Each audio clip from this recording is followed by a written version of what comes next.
Tadi Oke, ada oke. Raihan sih tapi Oh, keluar lagi nggak tuh kayaknya masalah jaringan. Nggak apa ya?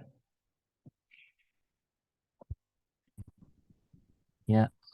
Assalamualaikum warahmatullahi wabarakatuh. Waalaikumsalam. Sebelum kita mulai mentoring pada malam hari ini, hmm, alangkah baiknya saya membacakan petugas-petugasnya. Yang pertama ada saya selaku MC, lalu Bro Ahmad Fakir Robbani selaku pembaca Al-Qur'an tilawah, dan Bro Alfian Alfarizi yang menjadi pemantik diskusi. Nah, diskusi kita pada malam hari ini adalah tentang syukur. Selanjutnya, acara akan saya serahkan kepada Bro Ahmad Fakir Robbani untuk membacakan tilawah.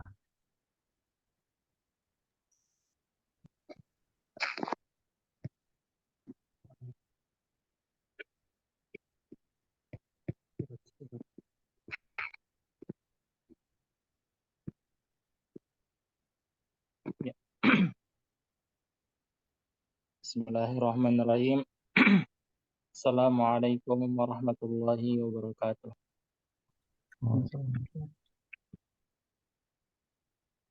أعوذ بالله من الشيطان الرجيم. بسم الله الرحمن الرحيم. ألف لام را. كتاب أنزلناه إليك لتخرج الناس من الظلمات إلى النور بإذن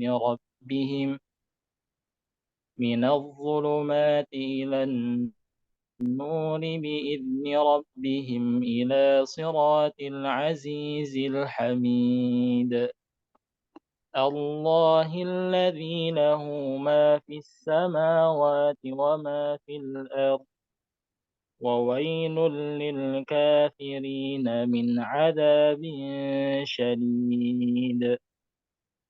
الذين يستحبون الحياة الدنيا على الآخرة ويصدون عن سبيل الله ويبغونها عوجا، أولئك في ضلال بعيد.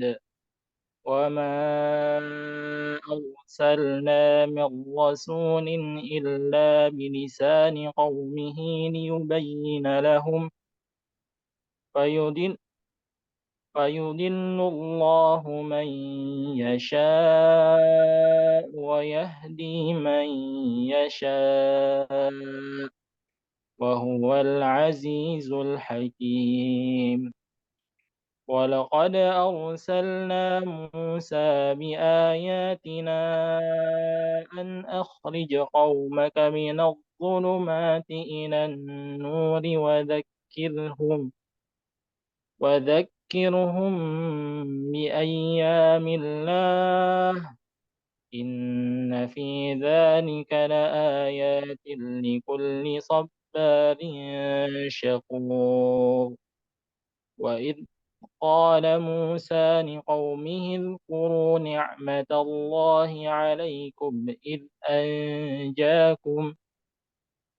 إذ أنجاكم من آل فرعون يسومونكم سوء العذاب ويذبحون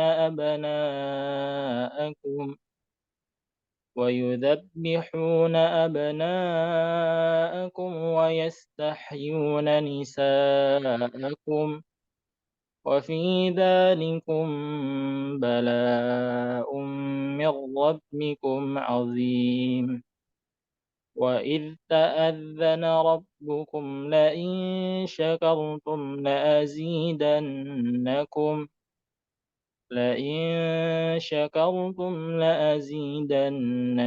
ولئن كفرتم إن عذابي لشديد. صدق الله العظيم. Barakallahu Azim. Terima kasih Bro Ahmad Fakir Robbani. Selanjutnya, diskusi akan dipandu oleh Bro Alfian Alfarizi. Dipersilahkan. Oke, Bismillah, Alhamdulillah, wassalatu wassalamu ala Rasulillah. Em, Kawan-kawan semua, Brodi-Brodi, malam ini karena agak dadakan, jadi aku juga belum banyak searching atau baca-baca gitu tentang Ya, materi ini. santai. Tentang apa yang membuat manusia susah untuk bersyukur ya. Hmm. Em, Syukur itu kan sebenarnya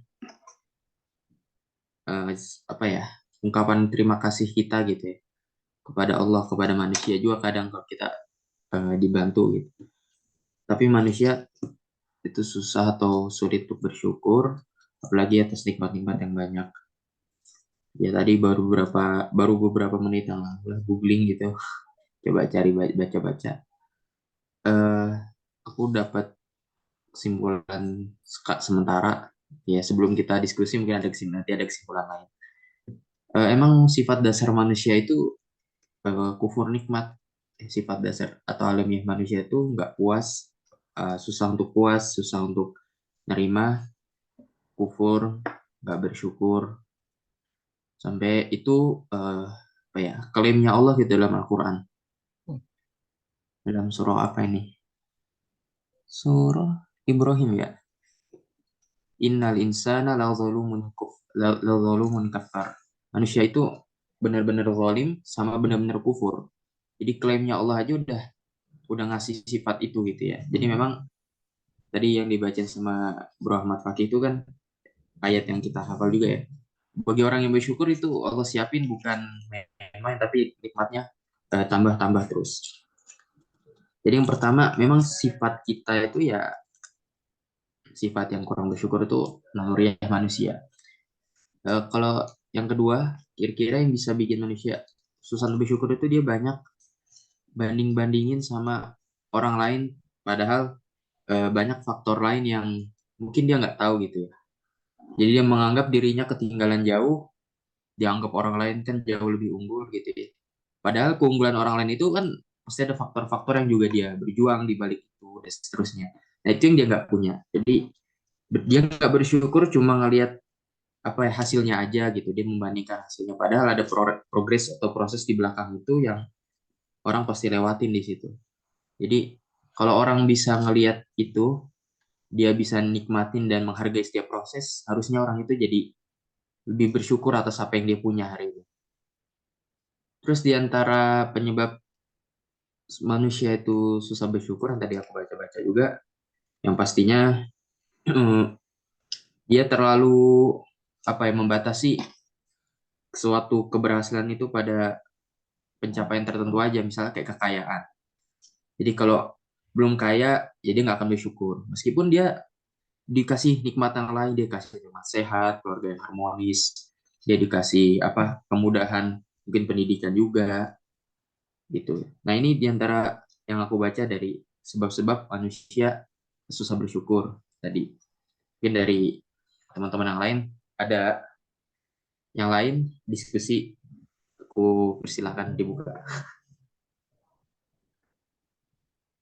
Ya, terima kasih Bro Alfian. Tadi juga di disinggungnya juga tentang mengapa manusia sulit bersyukur. Yang pertama itu adalah karena ya emang sifat dasar kita, sifat dasar manusia yaitu kufur nikmat.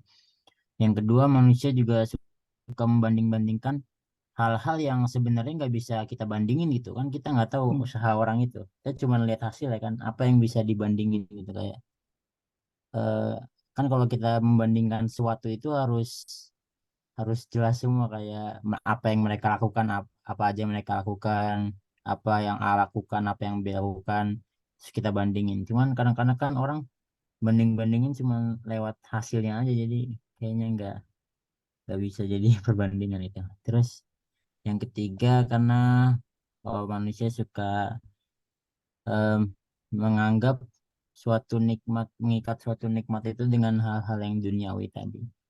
Nah, yang selanjutnya tadi pertanyaannya adalah apalagi sih yang membuat manusia itu sulit bersyukur? Hal-hal apa lagi yang membuat manusia itu sulit bersyukur kepada Allah? Coba bisa Bro Fakih karena cuma Bro Fakih Mas. Ya, ya benar sih tadi kata Kang Alfian ya, sifat manusia itu ya sedikit yang bersyukur gitu. Di surah Al-Mulk kalau nggak salah, itu kan ada Qul huwallazi, pokoknya akhirnya itu qalilan ma tashkurun gitu. Banyak juga di ayat-ayat yang lain gitu. Sedikit kali dari kalian yang bersyukur manusia. Nah, eh, salah satu faktornya sih kalau menurut aku tuh ada di hadis Nabi. Jadi bunyinya kayak gini. Nabi itu menyarankan gini. Unzur ila man huwa asfal minkum wa la tanzur ila man huwa fawqakum lianna huwa ajdaru alla tazdaru ni'matallahi alaikum. Jadi kita itu disuruh ngelihatnya itu ya ke atas kita gitu. Ke Wah, bawah kita. Dan jangan lihat yang ke atas karena itu bisa jadi akan menganggap nikmat Allah itu kecil kepada kalian gitu. Jadi kan kita misalnya eh, sering sekali gitu, apalagi zaman sekarang ya, zamannya sosial media gitu. Pasti yang ditampilin di sosial media itu yang enak-enak, yang mewah-mewah gitu. Jadi kita nganggapnya, oh, hidup aku kayaknya gimana ya, dibandingkan dengan dia, kayaknya aku nggak ada apa-apanya gitu. Kayaknya kayak nggak adil gitu rasanya. Nikmat, nikmat, padahal nikmat secara nggak sadar itu nikmat masih ada ya loh yang jauh dari kita gitu. Yang jauh lebih susah dari kita. Itu karena kita selalu apa ya? Ya selalu melihatnya yang enak-enaknya aja gitu. Yang orang-orang kaya, maksudnya orang-orang yang hura-hura lah. Tapi sekali coba kita safar gitu atau jalan ke jalan-jalan lah. Coba perhatiin orang yang dia untuk menghidupin kehidupan sehari-hari aja itu susah gitu. Itu pasti akan menambah keimanan kita gitu. Dan itu akan membuat kita lebih bersyukur gitu. Oh iya ya, ternyata ada yang hidupnya yang lebih nggak enak dari aku gitu. Atau misalnya kita lagi diuji, coba kita lihat lagi yang di bawah kita, rupanya ada lagi yang diuji lebih berat dari kita gitu. Itu sih kalau menurut aku, teman.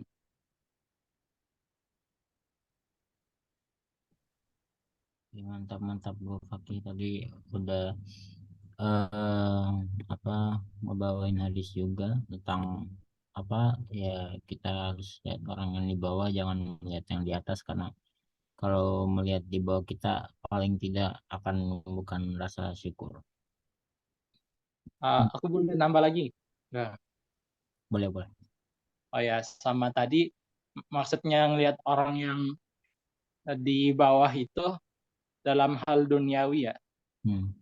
Tapi kalau dalam hal akhirat tuh seperti ilmu itu kita harus ngeliat yang di atas supaya termotivasi gitu. Gitu teman-teman. Ya, mantap. Gimana? Ada tanggapan nggak dari Bro Alfian? Oh, ada Bro Abdurrahman dari Bro. Apakah Bro Iya tadi Abdurrahman hadir? apa yang sama Bro Ahmad Fakih itu ya bener banget ya, asam dan Nabi juga relate banget sama kehidupan sekarang. Mana-mana kita karena banding-bandingin pasti lihat yang lebih di atas kita gitu pada urusan duniawi.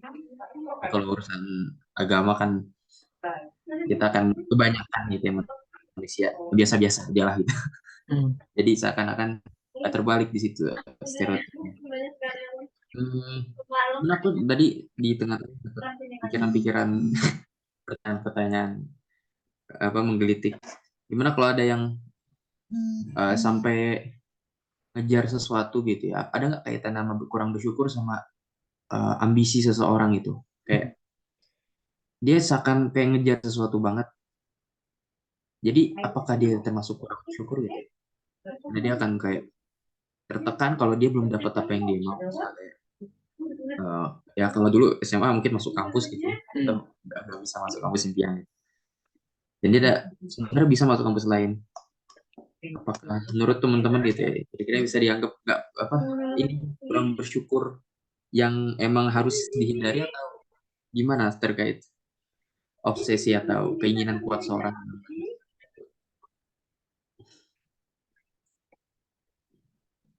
Mana nih? Orang yang Gimana? ambis gimana nih? Coba tuh Bro Abdurrahman, gimana tanggapannya terkait hal ini? Eh, dengerin aja dulu Kang, soalnya baru masuk. Oh, oke. Berarti ke Bro Fakih lagi.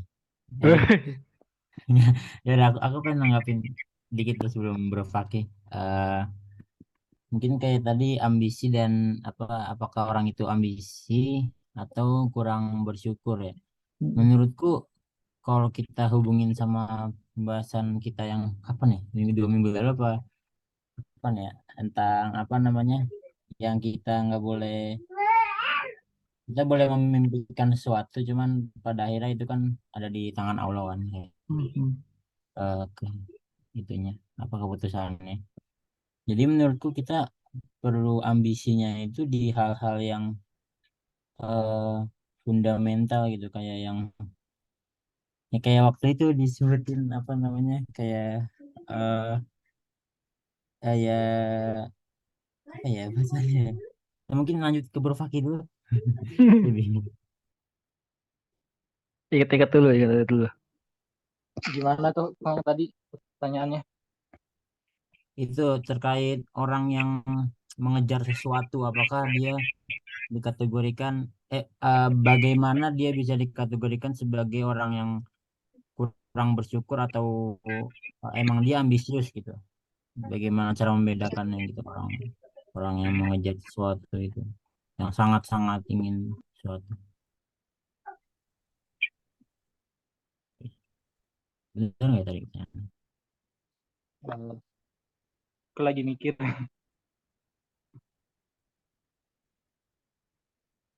Boleh kasih contohnya nggak?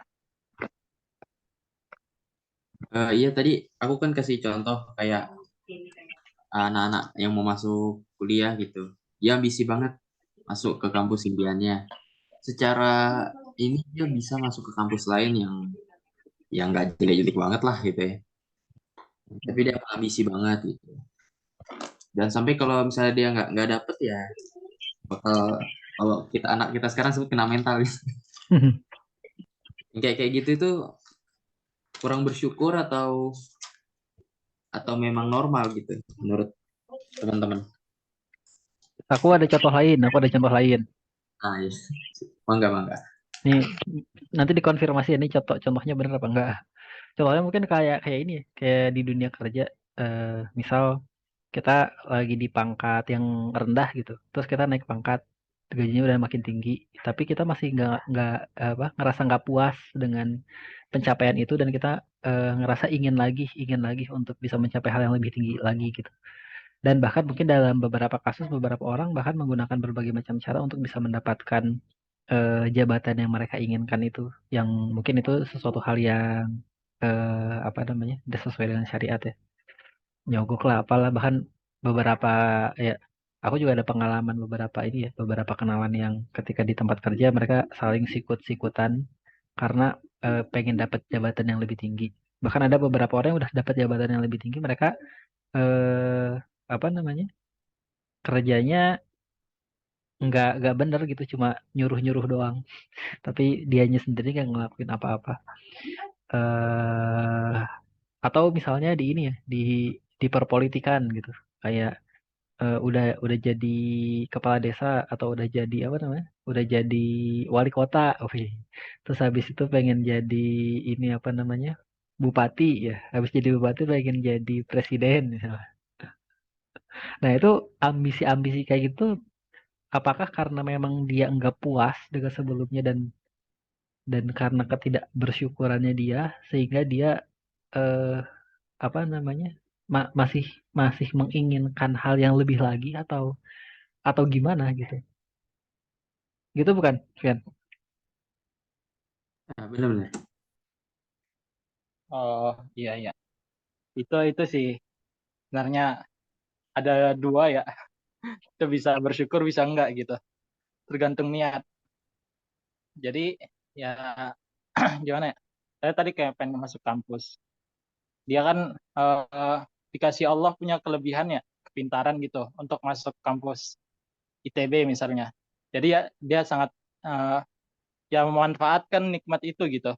Nikmat itu, dan ketika dia keterima, ya itu tanda dia apa ya?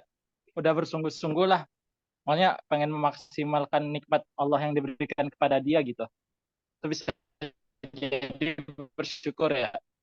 Tapi kalau sebaliknya dia pengen masuk univ terkenal karena niatnya salah, itu bisa jadi ya jatuhnya apa ya? Ya hmm, ya kurang mensyukuri nikmat sih. Jadi begini, sebenarnya sih itu sih tergantung dia masuk univ itu karena dia pengen apa. Misalnya dia pengen apa, berkecimpung supaya bermanfaat gitu, bermanfaat untuk umat. Akan tapi kalau dia menggunakan ilmunya itu setelah masuk univ yang dia ambis itu untuk apa, keburukan itu atau enggak bukan untuk kebaikan lah, itu bisa jadi masuk kategori ya kurang bersyukur gitu. Gimana teman-teman? Aku masih bingung sih juga. Jadi tergantung niat. Nah, kalau misalnya ini ya, pasti kan ini ya, kita semua tuh punya ambisi kan. Iya. Ya, awalnya kan kita punya ambisi, dan kalau misalnya di bahasannya tadi kan ada kemungkinan ambisi kita tuh menjadi ambisi yang salah. Apakah kita sudah apa namanya? Apakah itu ambisi untuk diri kita sendiri ya? Yang mana kita dalam satu sisi mungkin kita belum merasa puas atas apa yang udah Allah kasih ke kita, atau memang ambisi untuk eh, bayar hutang, bayar hutang ke Allah ya. Nah, eh, pertanyaannya menurut aku sih yang lebih penting lagi ya sebenarnya, gimana caranya kita bisa tahu sebenarnya apakah diri kita itu udah berada di dalam ambisi yang benar gitu. Karena ambisi kan kalau misalnya tadi kita bilang bisa baik bisa enggak. Nah, sekarang gimana caranya kita bisa mengetahui dan kita bisa yakin bahwa ambisi yang sedang kita kejar ini tuh udah di jalan yang benar. Oke. Aku izin jawab. Misalnya nih, eh, terjadi pemilihan wali kota lah, wali kota. Nah, kalau kalau kita misalnya kan eh, orang-orang pasti banyak berambisi ya, pengen jadi wali kota ya, gitu. Nah, akan tapi kalau yang berambisi itu isinya orang-orang yang nggak benar dan dia pengen memanfaatkan jabatan wali kota itu, maka eh, orang-orang yang mempunyai kapasitas yang bisa untuk jadi wali kota gitu harus misalnya gimana ya? Gini. Misalnya kita berambisi pengen jadi wali kota. Kita berambisinya itu karena pengennya itu yang jadi wali kota itu orang yang baik gitu. Kan tapi kalau baik, aku jadi bingung sih. Intinya gini sih, jika ada apa ya, banyak yang pengen berambisi itu orang-orang yang buruk, maka orang-orang yang baik itu harus berani memajukan diri gitu, harus berambisi juga gitu sih. Itu mungkin standarnya mungkin di situ, Kang, kalau dari aku. Oh ya, sama tambahan, aku kan dulu pernah ya jadi apa, ikut pemilihan ketua OSIS gitu. Aku banyak baca-baca hadis tentang milih kepemimpinan tuh. Jadi sebenarnya jadi pemimpin itu berat ya, tanggung jawabnya berat. Jadi aku pernah baca itu, kalau kita pengen jadi pemimpin, kita nunjuk kita diri sendiri gitu, itu Allah nggak bakal nggak bakalan bantu katanya. Kan tapi kalau kita jadi pemimpin tuh karena ditunjuk, di apa ya dipilih, itu insya Allah Allah yang bakal bantu gitu. Aku pengen nambahin sih. Boleh nggak? Boleh lah. Ini menarik banget kata Bro Fakih tadi yang tentang pemimpin yang apa mengajukan diri dan yang ditunjuk. Mungkin ini yang jadi dasar aku untuk ngejawab tanggapan terkait tadi yang ditanya nama Kang Romi, apakah apa namanya ambisi yang kita punya itu udah benar gitu di jalan yang benar. Mungkin ya tadi kita kita ngelihatnya itu dari kebermanfaatan ambisi kita itu kayak kita lihat dari uh, problem-problem problem-problem sosial atau apa gitu, dan apakah ambisi kita selaras dengan hal-hal yang bisa memajukan atau menyelesaikan masalah-masalah itu ya. Dan menurut saya kalau bisa berarti itu ambisinya benar gitu. Dan apa namanya kan kalau masalah-masalah sosial atau masalah-masalah apa itu diselesaikan, kan imbasnya kan orang-orang jadi sadar gitu, jadi sadar akan potensi kita, jadi sehingga kita ditunjuk gitu jadi misalnya pemimpin tadi gitu. Jadi kan itu kan reaksi orang-orang itu kan jadi menunjukkan kalau ambisi kita itu ada di jalan yang benar gitu dari reaksi-reaksi mereka. Ya itu sih tanggapan saya. Ada oh udah mulai ramai. Gimana Bro Rohman, kita pengen nanggap ini? Siap, terima kasih Kang MC tentang siap. Sebelumnya izin masuk, jadi tentang bersyukur ini sebenarnya kan kita sebagai manusia gitu ya, manusia itu normalnya tidak puas dengan apa yang ia dapatkan. Bahkan kalau nggak salah dengar gitu dalam salah satu hadis, bila mana manusia itu dikasih satu gunung emas gitu, pasti dia akan mengambil gunung emas yang lainnya gitu, karena manusia itu tidak akan pernah puas gitu terhadap ambisinya gitu. Nah, yang perlu dibatasi dalam ambisi ini itu adalah benar atau tidaknya gitu ya, sesuai yang tadi kata Kang Romi disebutkan gitu. Nah, adapun titik tolak kebenaran itu tetap berada di sudut pandang Islam gitu ya, karena kan kita orang Islam. Nah, tetap titik tolak benar atau tidaknya itu apakah ambisi kita itu berada di jalan Allah atau tidak gitu, dan ditempuh dengan cara-cara yang di jalan Allah atau tidak gitu. Seperti tadi contoh ketika keterima di universitas yang tidak diinginkan gitu ya, maksudnya terus berambisi lagi untuk ingin ke universitas yang lebih gitu menurut dia gitu. Sebenarnya itu masih dikategorikan dengan kata bersyukur gitu ya, karena bersyukur itu bukan menerima dan sudah saja, tapi juga menerima, mengambil pelajaran dan diperbaiki gitu. Oh, kenapa saya tidak masuk ke universitas yang saya inginkan gitu, tapi ditempuh dengan jalan atau jalur yang sesuai dengan semestinya gitu ya, yang sesuai dengan syariat Islam. Kalau misalkan ambisi itu ditempuh dengan jalur nyogok contohnya, atau melalui apa gitu ya yang haram gitu, maka ambisi tersebut ambisi yang salah gitu. Nah, karena gini bersyukur itu kan berterima kasih gitu ya kepada Allah atas nikmat yang dia berikan kepada kita gitu ya. Jadi Allah itu kan memberikan kita pikiran, memberikan kita banyak gitu ya, organ tubuh segala macam yang luar biasa banyaknya. Maka kita manfaatkan sebaik mungkin gitu. Nah, pemanfaatan tersebut itu harus dengan sesuai dengan jalan yang Allah berikan gitu ya. Intinya harus dengan sesuai syariat Islam gitu.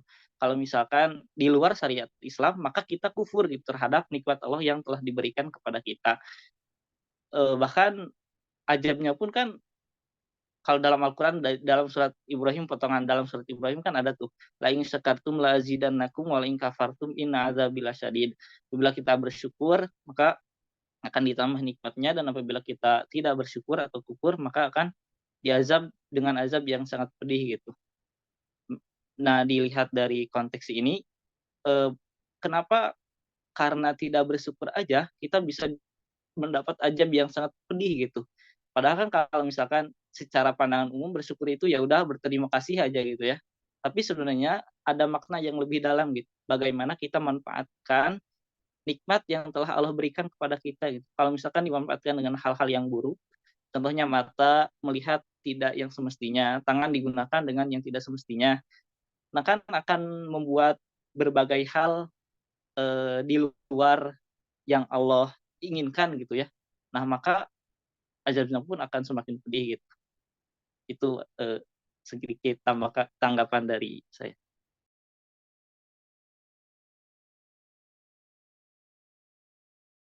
Terima kasih banyak Bro Rohman. Ini keren banget tadi udah dibahas tentang tolak ukur ambisi yang benar dan salah. Yang benar ya yang menurut Allah benar dan kita lakukannya dengan cara-cara Islam gitu.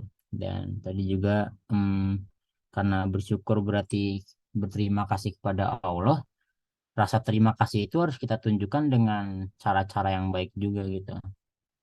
Nah, mungkin tadi yang sedikit yang bisa gue tangkap itu mungkin kalau ada yang kurang bisa ditambahin.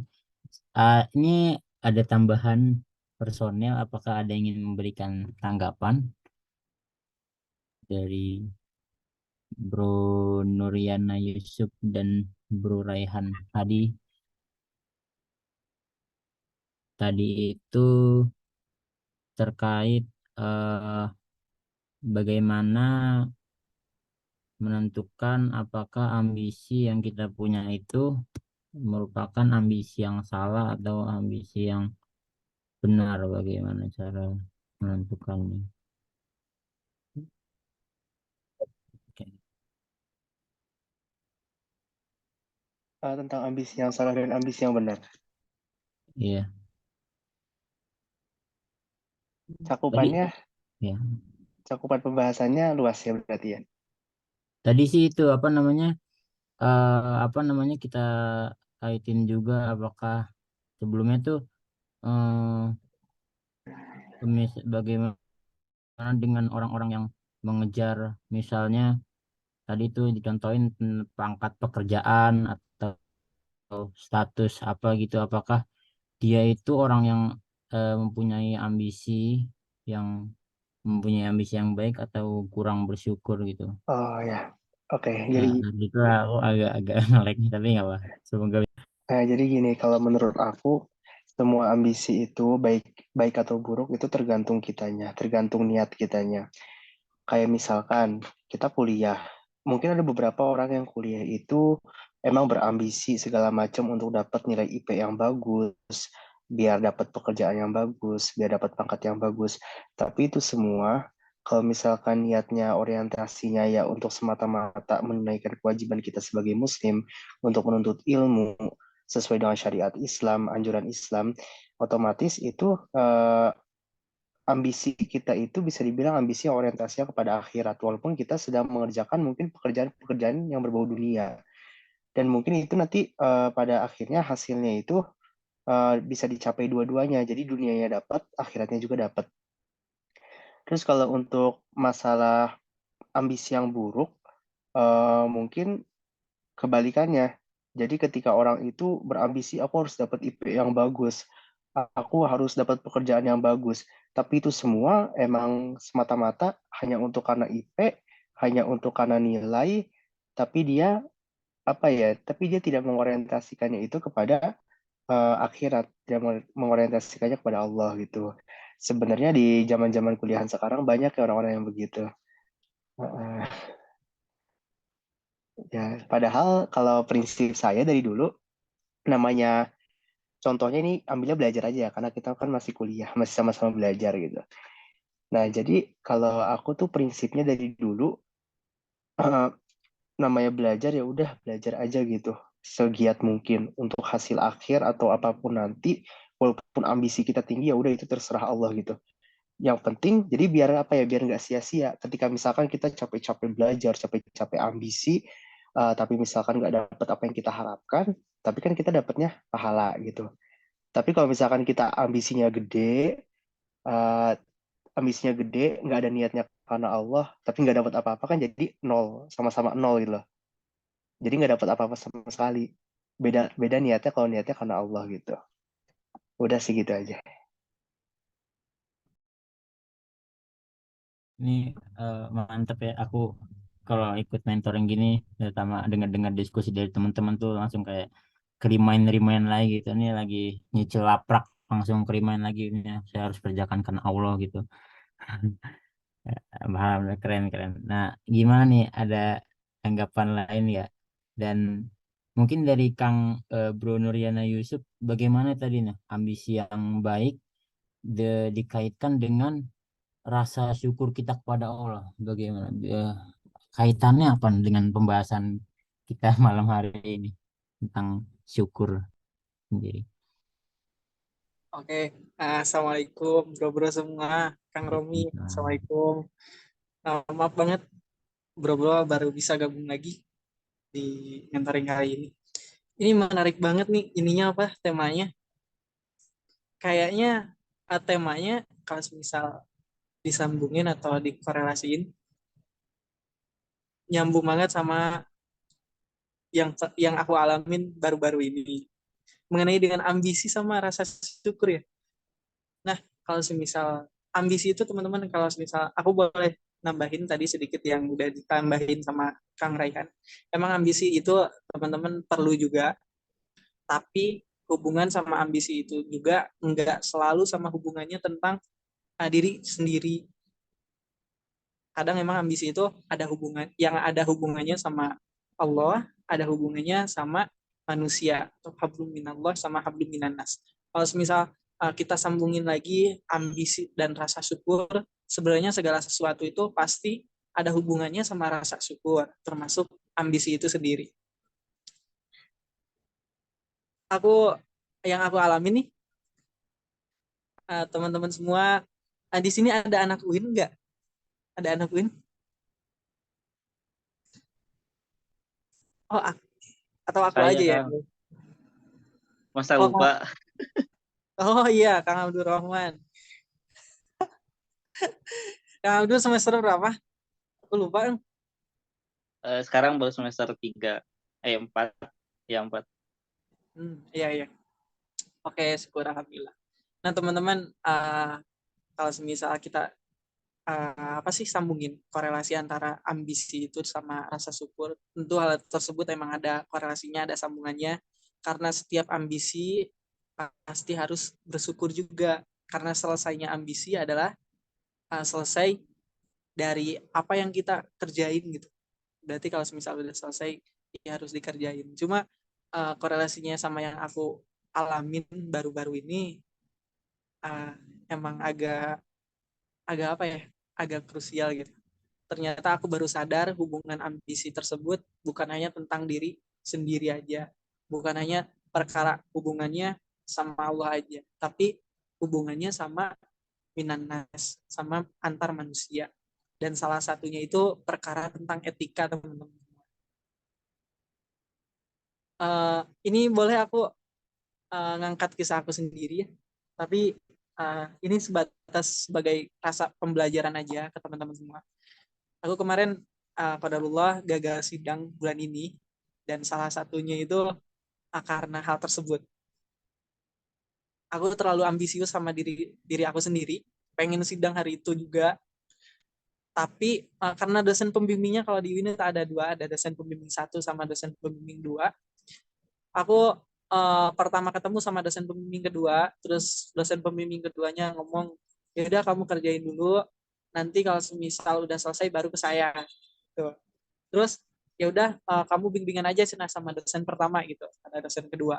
Dan akhirnya aku bimbingan sama dosen kedua nih teman-teman. Terus tibalah waktunya terakhir pendaftaran, aku ngomong ke dosen ke pertamanya buat bisa sidang jadwal ini dan ngasih tahu ada beberapa hal yang memang sekiranya belum selesai tapi bisa dimaksimalin sebelum waktu sidang tiba. Akhirnya ngasih izin itu ke dosen pertama, karena dosen keduanya belum koordinasi juga, aku pegang omongannya kedua. Aku minta tanda tangan, terus minta apa sih sesuatu yang memang jadi syarat buat jadwal sidang.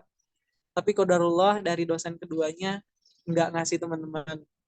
Dan dari sana ya dosen keduanya marah-marah lah, biasa ya, kena semprot.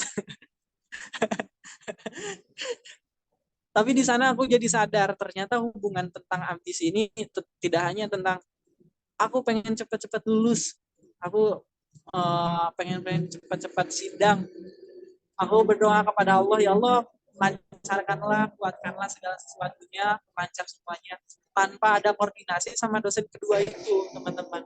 Ternyata aku jadi sadar hubungan ambisius itu tidak hanya perkara tentang hablum minallah atau tentang diri sendiri, tapi ada juga kaitannya sama hablum minannas. Jadi harus ada etika juga, koordinasi juga sama dosen kedua dosen, bagaimana kita baiknya, obrolannya baik-baik, terus jalannya juga baik-baik juga. Nah, itu mungkin teman-teman kalau semisal tambahan dari aku. Jadi perkara tentang ambisius ini pada dasarnya tidak hanya tentang apa sih? Tentang hubungan kepada Allah, tapi tentang hubungan kita kepada manusia juga. Sehingga dari ambisius itu sendiri tadi yang udah dikatakan oleh Kang Raihan, itu bisa bernilai pahala, dan nantinya kesananya kedepannya juga bisa dibersyukurkan tentang ambisius itu sendiri. Itu mungkin teman-teman tambahan dari aku sendiri. Terima kasih Bro Nuriana Yusuf. Tadi juga apa namanya disinggung tentang saat kita terlalu ambisius, kita jangan sampai melupakan apa etika atau apa gitu ya, melupakan hal-hal kayak gitu yang penting gitu. Jadi ya itulah. eh, eh, ada bahasan apa lagi nih kira-kira yang seru tentang syukur? Mungkin ada yang mau bercerita. Bro Fakih mau cerita lagi nggak? Apa ya? Eh, Mungkin ini sih, eh, aku lupa itu. Kalau nggak salah ada. Jadi orang dia, misalnya dia lagi kena musibah lah atau pengen sesuatu gitu. Akan tapi dia doanya janji bakalan bersyukur itu. Janji bakalan bersyukur, dan Allah jadikan dia itu nggak bersyukur gitu. Ngerti nggak? Jadi dia doa, doa, dia doa pengen sesuatu, ketika mendapatkan sesuatu itu dia jadi nggak bersyukur malah. Padahal dia doanya pasti bersyukur gitu. Kira-kira teman-teman tahu nggak apa penyebabnya? Gitu.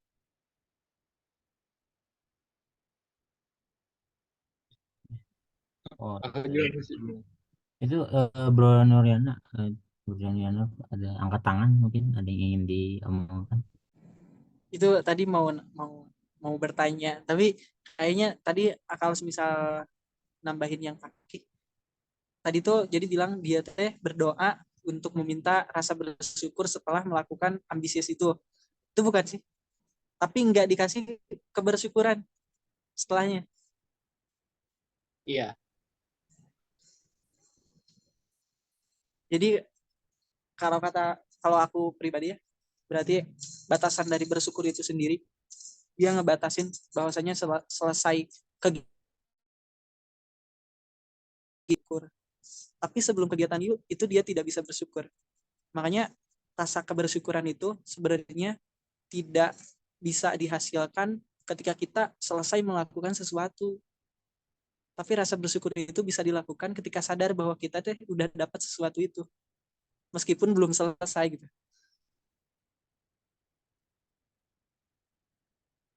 Ngerti gak teman-teman? Jadi kalau semisal sekarang uh, rasa bersyukur itu harus ada batasan, di mana batasnya?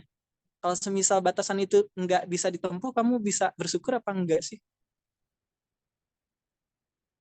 Berarti harus ada hal sesuatu yang harus dihasilin kan, baru bisa bersyukur. Nah kalau semisal kayak gitu, berarti sebelum selesai kita nggak bisa bersyukur dong. Itu. Jadi menurut aku bersyukur itu nggak ada batasan. Selama kita bisa mampu dan bisa berjalan, ya wajib kita syukuri juga.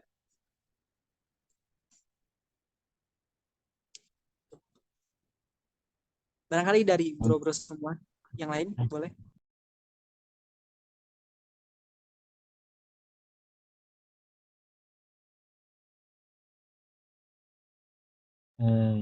Gimana bro?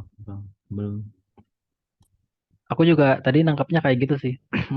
Ketika diceritain tadi ya sama Fakih, ada seseorang yang dia meminta sesuatu gitu, kayak kita mungkin ya, ya Allah, mudah-mudahan kasih aku IP 4 dong. Nanti kalau dikasih IP 4 aku akan bersyukur setelah itu gitu.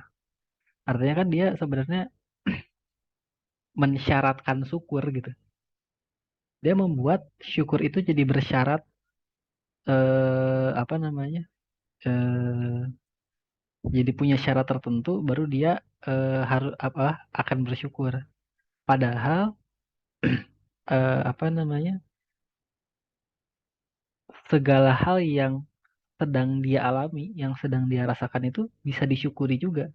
Sehingga eh, ucapan doa ketika dia meminta sesuatu dan akan bersyukur setelahnya, itu adalah sebuah pembuktian bahwa dia sendiri tidak memiliki kebersyukuran pada saat itu.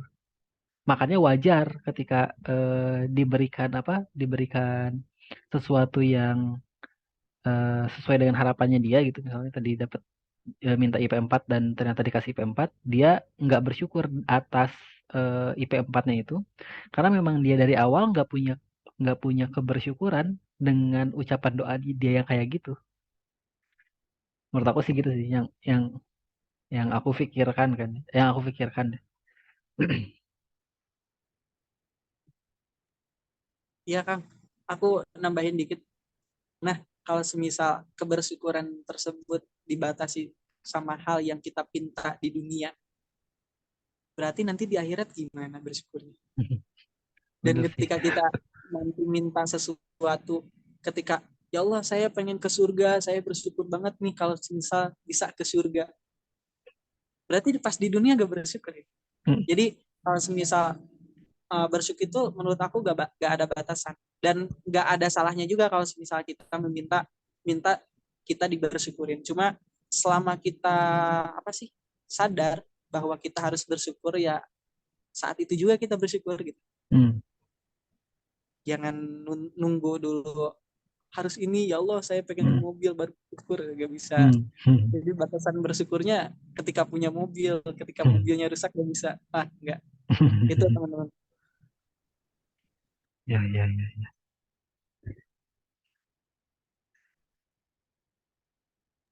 Oh iya, aku baru ingat. Dan kenapa maaf ya teman-teman dipotong. Dan kenapa kebersyukuran itu gak ada syarat? Karena kalau semisal kebersyukuran itu adanya pada kesenangan sementara, adanya pada kesenangan, maka kesenangan itu hanya sementara. Makanya kenapa kita selalu dengar nih dari ustadz-ustadz kita, kalau misal ada musibah, ya udah ucapin alhamdulillah, kebersyukuran. Karena bentuk kasih sayang Allah itu ada loh dalam bentuk musibahnya gitu. Barangkali dalam ketika Allah mengirim musibah tersebut, Allah jadi ridho tuh ke kita gitu. Makanya kita nggak bisa ngandelin bahwa kebersyukuran itu mempunyai syarat atau mempunyai batasan. Itu teman-teman. Nice.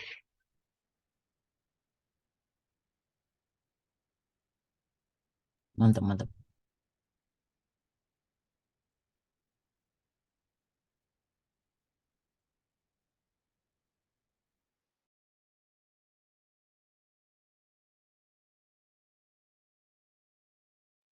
Ya, aku izin nanya dong.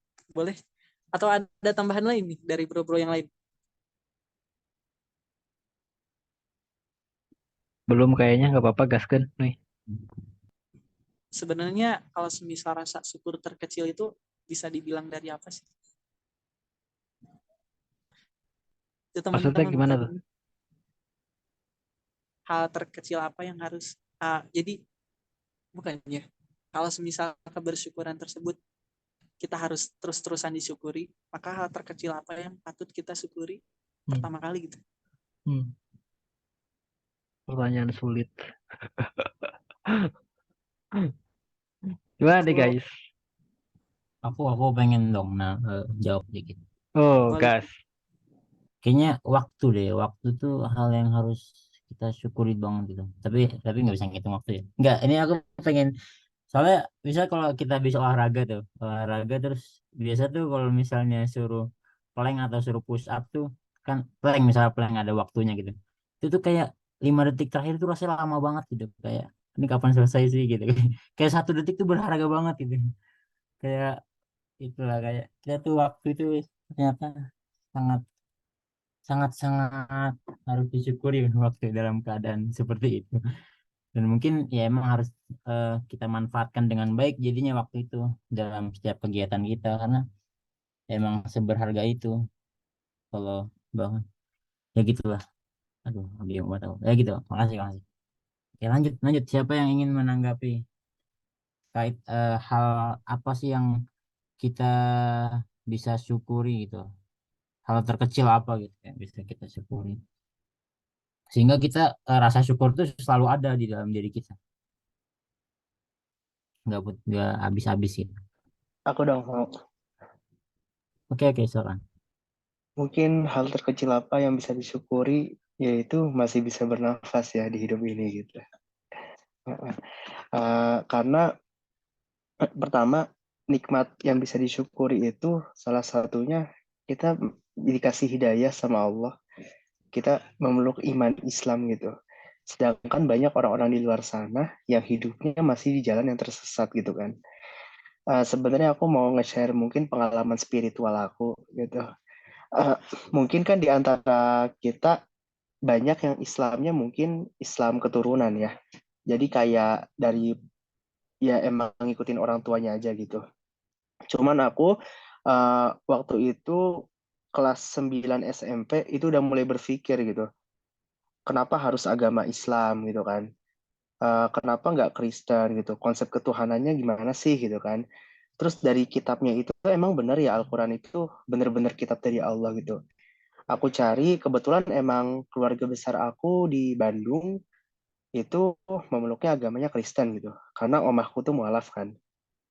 Nah, terus aku juga emang dari kelas 9 tuh aku mulai baca Injil juga. Habis itu Al-Quran. Cuma emang karena Alhamdulillah dari SD itu aku basic agamanya udah cukup kuat gitu kan. Dari SD tuh emang suka baca kayak buku-buku fikih, perbandingan mazhab, segala macam gitu. Dilanjut ke SMP, terus akhirnya pas mau buka ke Injil, itu emang ngerasain, oh iya ternyata emang konsep ketuhanan terbaik itu di Islam gitu, keesaannya. Bahkan di kitab-kitab kayak Injil, kitab Hindu, itu banyak hal-hal yang nggak bisa masuk logika. Padahal sebenarnya salah satu hal yang aku syukuri, karena kan manusia itu dikasih akal ya.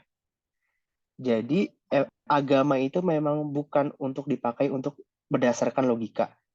Tapi kalau misalkan kita ingin masuk ke suatu agama, pasti ada alasannya dong. Allah itu kenapa ciptain kita akal gitu. Jadi akal itu sebenarnya dipakai untuk kita memahami konsep dasar yaitu akidah gitu. Kalau misalkan kita udah masuk ke agamanya, untuk misalkan kenapa kalau misalkan kita dalam perjalanan kita itu wudunya kita itu hanya mengusap bagian atas sepatu, padahal yang kotornya bawah sepatu. Itu kan udah nggak bisa dipakai logika lagi kan, karena itu udah aturan agamanya gitu. Tapi kalau misalkan kita ingin memahami konsep akidah, itu bisa dipakai akal gitu. Jadi setelah belajar sekian lama, akhirnya memutuskan bahwa Islam itu agama yang benar gitu. Terus di samping itu, aku juga punya pengalaman spiritual yang aku bisa syukuri lagi, aku masih bisa hidup sampai saat ini. Aku pernah beberapa kali mimpi. Jadi kebetulan kalau misalkan ibadah aku lagi turun, itu aku mimpi kayak didatengin mungkin malaikat atau gimana gitu ya di mimpi itu.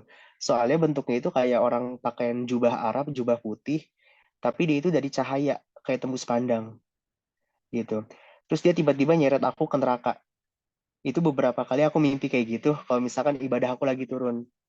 Misalkan kayak sholatnya nggak berjamaah di masjid, atau misalkan puasa sunnahnya lagi bolong-bolong, gitu, zaman SMP, zaman SMA, itu langsung dimimpin kayak gitu. Nah, jadi aku bersyukur di situ salah satu nikmat yang masih Allah berikan untuk kita saat ini adalah kehidupan gitu. Di mana yang lain yang udah meninggal, yang mungkin meninggal dalam keadaan kafir, mereka nggak bisa kembali lagi ke kehidupan ini gitu. Gitu aja sih. Aku mau nambahin juga dong.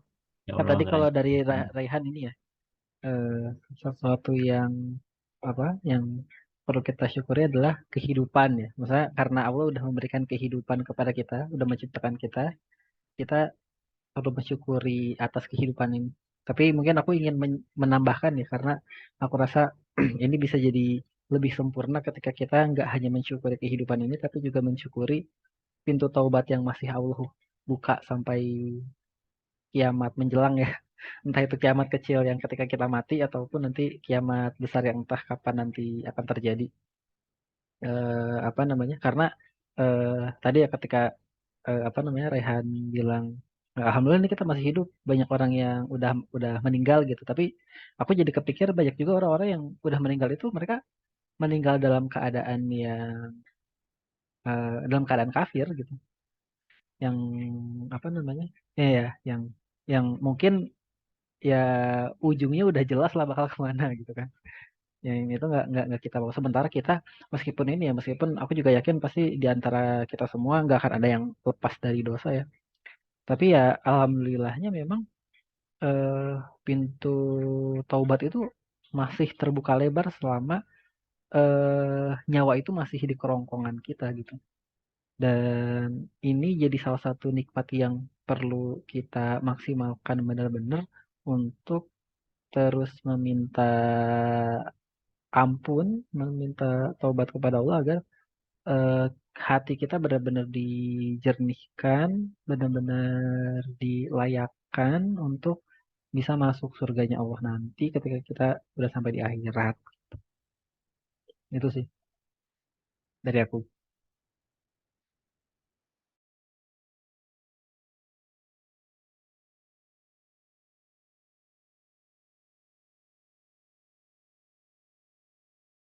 Oke, mantap mantap. Gimana Bro Nurian Yusuf? Ada yang ingin ditambahkan? Aku tambahin dikit, dan apa sih kebersyukuran paling besar yang ada pada diri kita adalah kita dilahirkan sebagai seorang muslim. Alhamdulillah teman-teman.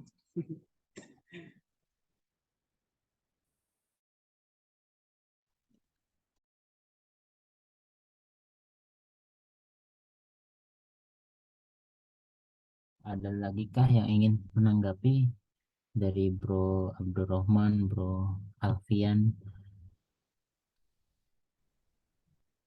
Kalau aku ini setuju sama Rifki ya tadi. Yang patut disyukuri ya waktu sih. Oh ya, oke. Ya, setuju itu aja. Oke, oke. Karena ya apa ya waktu nggak bisa diulang gitu ya. Yang berlalu ya berlalu gitu. Ya. Yang di depan juga nggak tahu apa.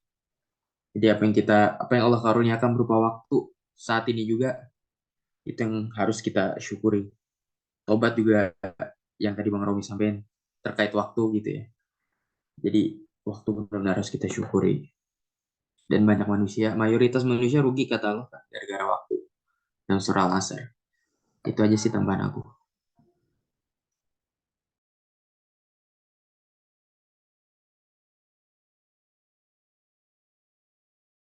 Terima kasih Bro Alfian. Gimana nih? Ini kerja.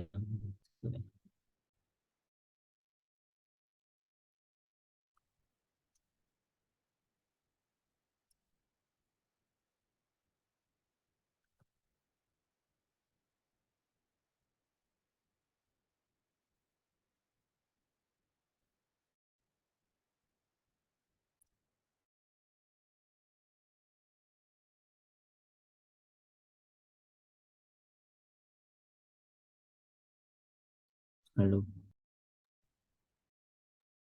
Oh, nggak lagi.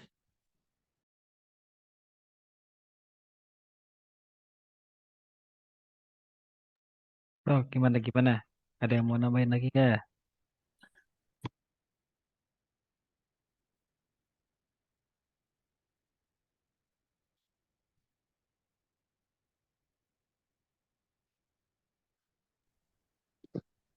Gimana tadi teman-teman yang topiknya gimana? Maksudnya pembahasannya tadi itu ya hal yang patut paling kita syukurin ya.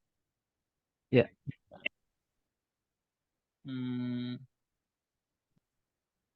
Kalau sekarang sih, kalau aku itu sih eh, kumpul satu circle sama orang-orang yang orang-orang yang apa ya, orang-orang yang semangat dalam belajar, semangat juga belajar Islam dan mengamalkan Islamnya gitu. Itu orang-orang yang soleh lah. Ya mungkin nggak semua orang bisa dapat circle yang itu yang bagus gitu. Ya, jadi kayak di luar negeri gitu. Ya, ini sesuatu yang patut disyukuri sih. Betul. Aku paham.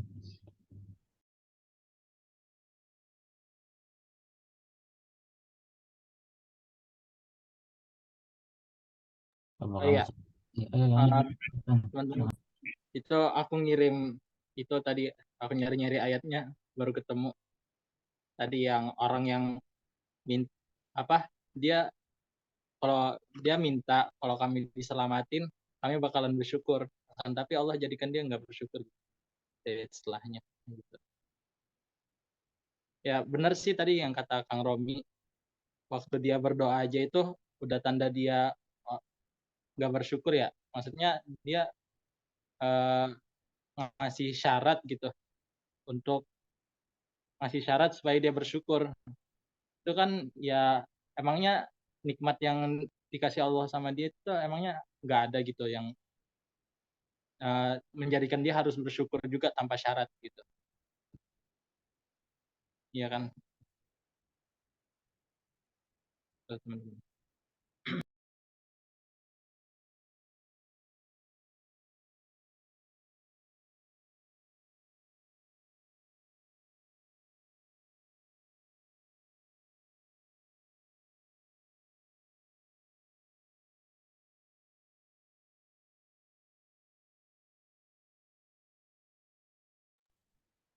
Aku pengen nanya deh, kenapa orang itu apa ya, baru dekatnya ke Allah itu ketika waktu sempit gitu, tapi ketika di waktu lapang dia ya lupa, seakan-akan lupa gitu.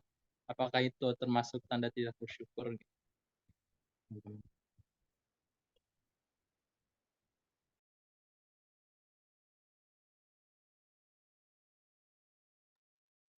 Nah, gimana tuh guys? Buat yang ibadahnya makin banter ketika mau UN. Dulu di sekolahku pada kayak gitu soalnya. Tiba-tiba apa namanya? Musola jadi penuh gitu pas sudah mendekati ujian nasional. Kalian masih ada ujian nasional gak sih? Udah nggak ada SMA. Oh, udah gak ada ya. Udah beda zaman gitu ternyata. Zamanku aku kan angkatan 2022 udah nggak ada. Oh, udah Tapi gak nggak ada. tahu deh. Terus pas aku kayak gitu Kalau tuh. Akhir kelas 3 tuh. Pokoknya siswa-siswa di SMA aku tuh yang rajin-rajin ibadah itu adalah siswa kelas 3 pasti. Menuhin musola pasti untuk sholat. Terus ada yang puasa. Wah gitu lah. Masya Allah lah. Insya Allah, insya Allah.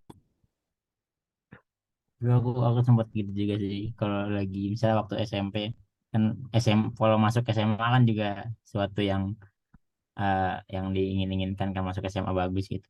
Jadi lagi sholat tahajud banyakin tapi mikir mikir juga kayak kok gini nggak adil banget ya aku ya kayak masa pas gini baru minta-minta ke Allah. Jadi ya sekarang sih udah maksudnya nggak kalau bisa sih apa tadi nggak selalu berusaha buat nggak begitu maksudnya nggak nggak di akhir-akhir gitu kayak berusaha di awalnya gitu berlaku adil gitu kok ada gimana tanggapan teman-teman yang lain Dan apakah menurut aku, Gini, mungkin ya tadi gimana pertanyaannya gini, kan orang kalau susah ya gampang gitu bersyukur, kan tapi kalau lapang seakan-akan lupa gitu, dan dia ya kurang tingkat kesyukurannya itu memudar. Tuh. Gimana caranya supaya ketika kita dapat nikmat itu ya justru makin syukurnya makin meningkat.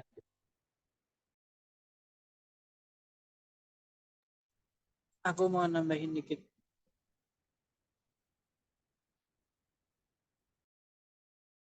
Silakan bro Mariana. Nah, emang bro semua kalau misal tadi ya yang pertama, kenapa sih manusia itu sadar-sadar atau mendekatkan diri kepada Allah tuh ketika datangnya ketika ditimpa musibah.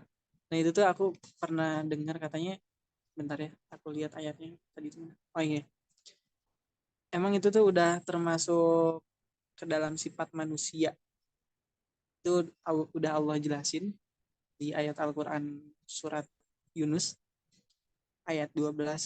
Aku izin bacain artinya ya teman-teman. Dan apabila manusia ditimpa bahaya, dia berdoa kepada kami dalam keadaan berbaring, duduk atau berdiri. Tetapi setelah kami hilangkan bahaya itu daripadanya, dia kembali melalui jalannya yang sesat, seolah-olah dia tidak pernah berdoa kepada kami untuk menghilangkan bahaya yang telah menimpanya. Begitulah orang-orang yang melampaui batas itu memandang baik apa yang selalu mereka kerjakan.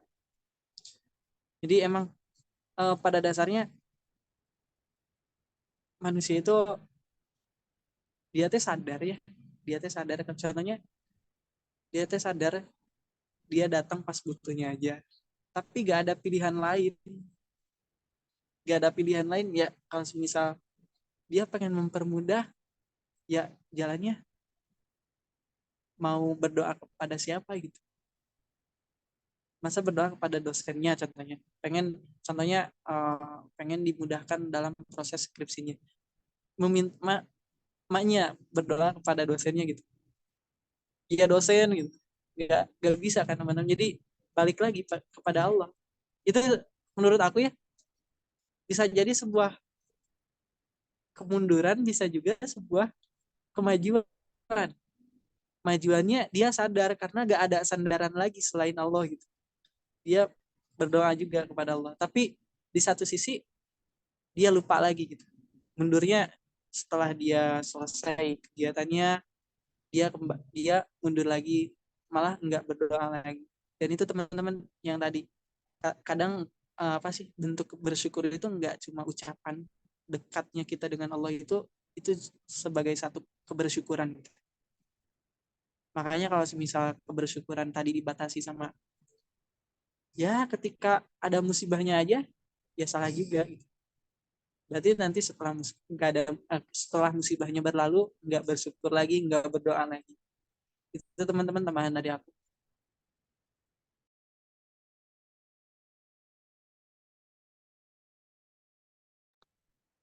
Oke, mungkin gini ya, aku izin nambahin contoh. Mungkin gini, orang miskin nih, dia pasti orang miskin minta pengen kaya gitu,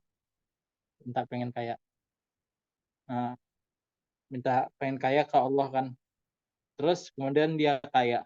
Mungkin salah satu caranya supaya dia itu tetap ingat gitu, tetap ingat sama Allah ya itu uh, dia pernah ngerasain dulu miskin gitu. Usahanya usahanya itu bukan hanya usahanya dia kan, tapi diikhtiari dengan doa juga gitu.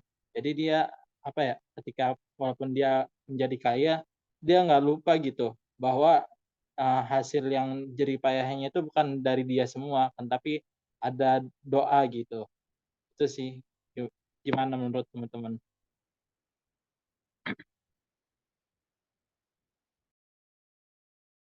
Setuju. Ya gimana menurut teman-teman yang lain? Apakah ini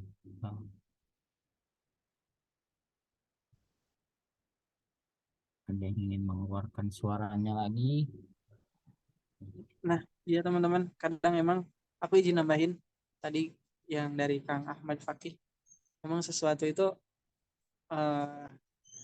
ini nih ayatnya teh, bentar aku ingat-ingat lagi. Astagfirullahaladzim. Oh iya, bisa jadi kamu menyenangi sesuatu padahal itu tidak baik bagimu, dan bisa jadi kamu tidak menyukai sesuatu padahal itu baik bagimu.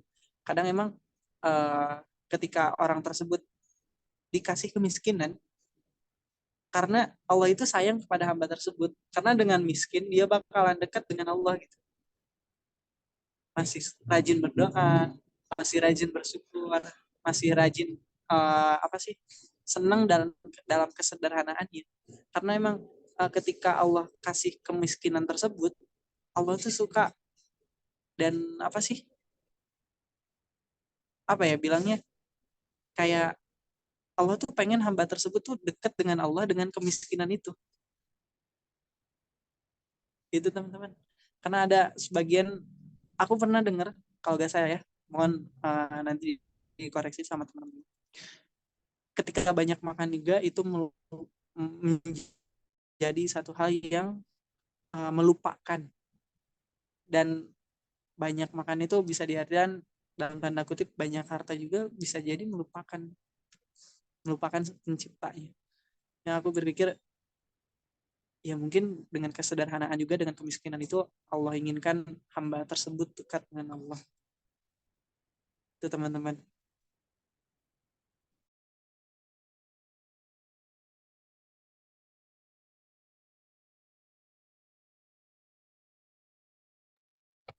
Kayak izin nambahin sedikit. Ya mungkin ini sih, aku juga gitu ya. Manusia seringkali apa ya? Tadi yang ketika lapang dia lupa, ketika dia sempit dia ingat. Nah, maka dari itu apa ya? Ya tadi benar apa namanya? Yang kayak di awal itu kita harus rajin-rajin lihat ke bawah gitu, bukan ke atas. Bahkan Nabi kan juga bilang dia yang paling ditakutin dari umatnya itu ketika diuji nikmat, bukan kesempitan gitu, bukan kesusahan gitu. Nah, seringkali ya manusia terjebak ketika dia mendapat nikmat gitu, dia terlena gitu. Tapi ketika dia mendapat ujian, baru dia bersyukur gitu. Nah, mungkin caranya ketika kita mendapat nikmat itu, ya kita tidak lupa kepada nikmat ini dari siapa gitu. Dan nikmat ini dari siapa, kalau kita merasa cukup, merasa keberlebihan gitu, kita harus ingat bahwasanya ya nikmat yang diberikan kepada kita itu kalau bisa disebarluaskan gitu ke orang lain juga, bisa dengan memberi orang lain gitu, atau kita ya tadi sih melihat orang yang kurang mampu kita bantu gitu. Itu sih teman-teman, intinya seringkali manusia itu nggak bersyukur ya ketika mendapat nikmat, itu sih, daripada orang yang nggak mendapat nikmat itu. Rasul juga udah ngewanti-wanti umatnya yang dia ketakutin ya ketika mendapat kesenangan gitu, bukan kesulitan. Beda kan dengan zaman dulu, ya hidupnya serba sulit gitu. Umat Islam juga ditekan sehingga ya menumbuhkan orang-orang yang hebat gitu. Ujian kita sekarang sebenarnya lebih berat dibandingkan zaman Nabi dulu. Terus,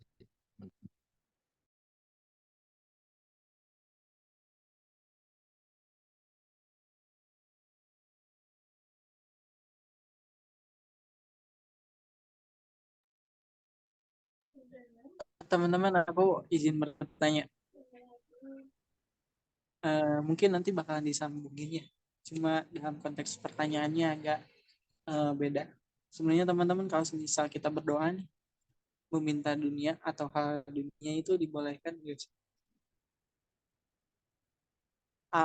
Aku berpikirnya kalau misal kita berdoa hanya untuk meminta dunia, maka fungsi berdoa hanya dibataskan atau hanya dibatasi sama hal-hal dunia tersebut. Gimana teman-teman? Boleh gak sih berdoa tentang meminta hal-hal dunia gitu?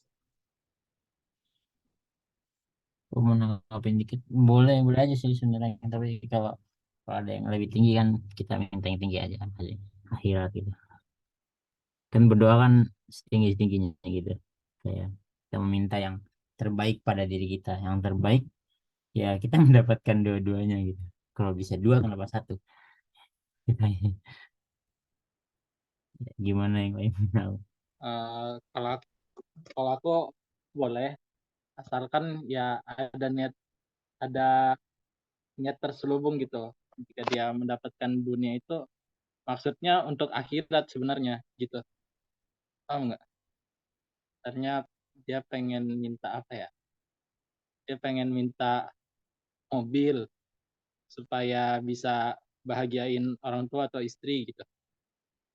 Itu kan termasuk tujuan terselubung, maksudnya supaya mendapat ridho orang tua gitu misalnya. Itu kan ada niat terselubung untuk akhiratnya juga gitu. Selama itu sih kayaknya nggak masalah kan.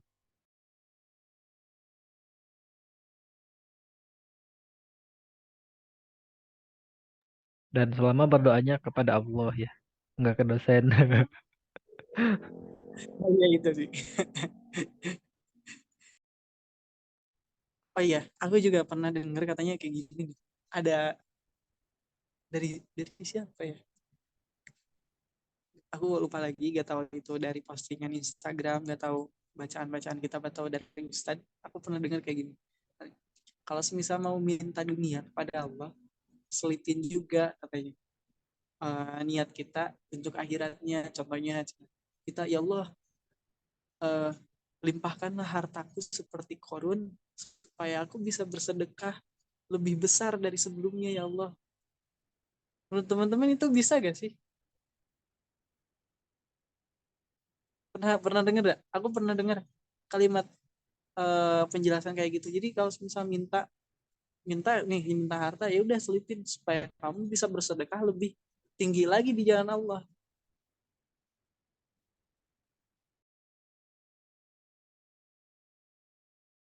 Tapi hitungannya Gimana? itu doa untuk bukan mendapatkan dunia sih sebenarnya. Karena dia meminta untuk bisa bersedekah lebih banyak, bukan meminta untuk apa ya, mendapatkan apa ya, bisa mengkonsumsi lebih banyak gitu. Si uang itu untuk dirinya gitu. Kan kalau misalnya kita ngomongin ini ya, apa namanya, meminta sesuatu yang bersifat duniawi itu kita perlu menambahkan perspektif buat siapanya. Kalau kita meminta hanya untuk diri kita, bisa jadi itu sesuatu hal yang duniawi. Tapi kalau misalnya kita meminta untuk orang lain ya, itu bisa jadi enggak. Kayak misalnya kita minta nih biar apa namanya, kita dicukupkan makanan buat kita gitu, atau kita bisa makan enak gitu. Tapi konteksnya jadi beda kalau misalnya kita berdoa agar orang-orang di Suriah gitu, di tempat perbatasan gitu, atau di desa-desa terpencil atau orang-orang miskin itu makan enak juga. Makanya kalau misalnya memang perspektifnya untuk memenuhi nafsu kita, itu jadi jadi sesuatu hal yang duniawi. Tapi dalam hal yang sama, ketika ketika ketika itu bukan untuk memenuhi nafsu kita, itu bisa menjadi sesuatu yang non duniawi. Bahasanya agak agak gimana ya, duniawi, non duniawi, akhirati.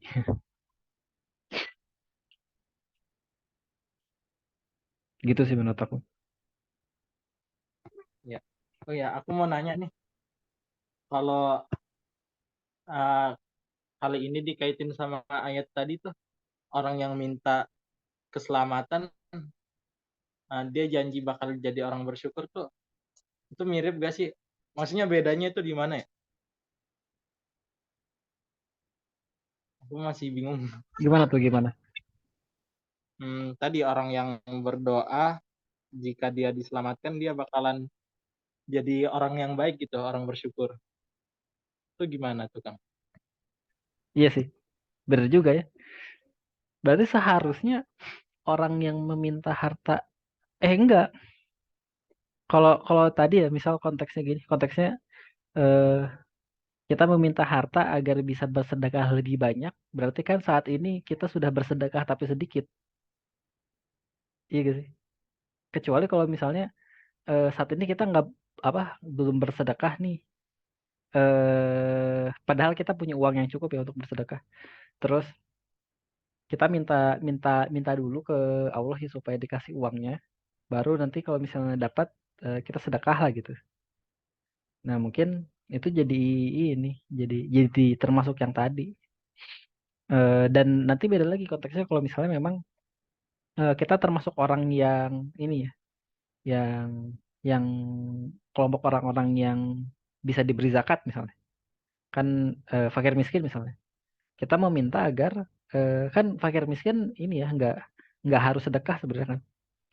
Mereka justru yang harus disedekahi kan. Jadi mereka menerima sedekah itu nggak apa-apa.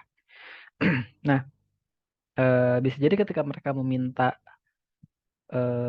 supaya bisa bersedekah karena pada saat ini mereka nggak masuk kriteria untuk bersedekah, ya mereka nggak apa-apa. Meskipun mereka saat itu nggak bersedekah karena kebutuhan primernya belum terpenuhi gitu. Ya, meskipun kalau misalnya kita ngomongin ini ya, ngomongin sedekah kan sebenarnya bahasannya nggak cuma tentang uang kan. Sholat duha, sedekah. Senyum, sedekah gitu. Ngambil dulu di jalan ya. Ya banyak hal lah yang sebenarnya itu termasuk bagian dari sedekah juga. Nah, cuma kalau misalnya ngomonginnya tentang harta sih, kalau dalam konteks doa yang tadi agar bisa lebih banyak lagi untuk bersedekah ya, ya menurut aku nggak masalah karena mungkin ya pada saat ini juga sebenarnya kita udah bersedekah juga. Yang salah menurut aku ya sekarang kita nggak sedekah gitu, nggak punya niat mau sedekah gitu. Tapi apa namanya, ketika tapi kita sok-sokan minta-minta ke Allah untuk dapat harta yang lebih banyak biar nanti bakal disedekahin. Dan mungkin sebagian besarnya kita makan sendiri gitu. Mungkin ya dalam pikiran orang itu ya mungkin itu menurut aku sesuatu hal yang salah sih. Mintanya salah sih menurutku. Ya secara pribadi aku menilainya kayak gitu.